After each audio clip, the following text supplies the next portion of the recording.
महाराष्ट्र के मायानगरी मुंबई के बोरिवली इलाके से लैंगिक अत्याचार का मामला सामने आया है।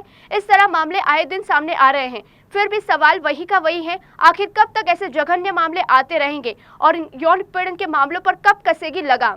जानकारी के मुताबिक बोरिवली इलाके के राजेंद्र नगर से 52 वर्षीय आरोपी को विनय भंग करने के आरोप में कस्तूरबा पुलिस ने गिरफ्तार किया है। बताया जा रहा है आरोपी का नाम सुनील भोसले है। शनिवार के दिन आरोपी ने 14 वर्षीय लड़के को अपने घर बुलाया और उसके साथ दुष्कर्म किया। इस घटना के बाद पीड़ित घर लौटा, तब उसने अपनी मां को बताया। इसके बाद पीड़ित के माता पिता ने पुलिस थाने में मामले की जानकारी दी। पुलिस की जांच में पता चला कि आरोपी ने पहले भी नाबालिग के साथ ऐसा काम किया था। इस मामले में पुलिस ने कार्रवाई करते हुए आरोपी को गिरफ्तार कर लिया है और 31 अगस्त तक हिरासत में भेज दिया है।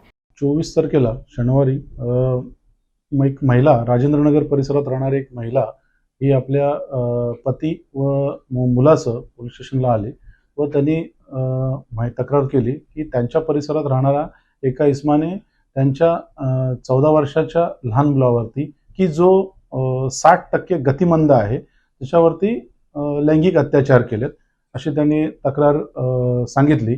त्यानंतर सदरची तक्रार स्टेशन हाऊसला प्राप्त झाल्यानंतर तात्काळ आम्ही त्या महिलेला आधार देऊन, धीर देऊन तिला विश्वास दिला आणि तात्काळ आमचा गुन्हे प्रकटीकरण पथक तसंच आमचे इतर गुंडा पथक हे परिसरात पाठवून त्या इस्माची, ज्या इस्माने असं जे लैंगिक कृत्य केलं होतं त्याचं त्याने आम्हाला नाव सांगितलं होतं, तो त्या परिसरात राहतो हे सांगितलं होतं।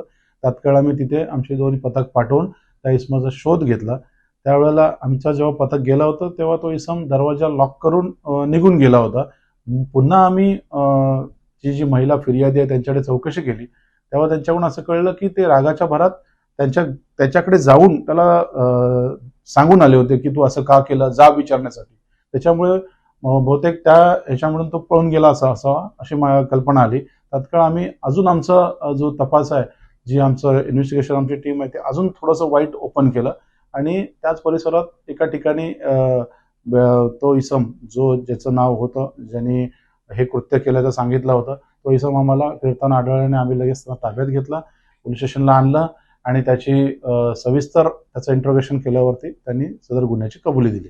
इस मामले की जानकारी देते हुए पुलिस निरीक्षक मनोज चालके ने बताया, आरोपी और पीड़ित एक दूसरे को जानते थे और आरोपी को पता था पीड़ित दिमाग से कमजोर है। आरोपी ने इसी बात का फायदा उठाकर मामले को अंजाम दिया। बात लड़की की हो या लड़के की, दुष्कर्म जैसा अपराध पर कड़ी से कड़ी सजा होनी चाहिए।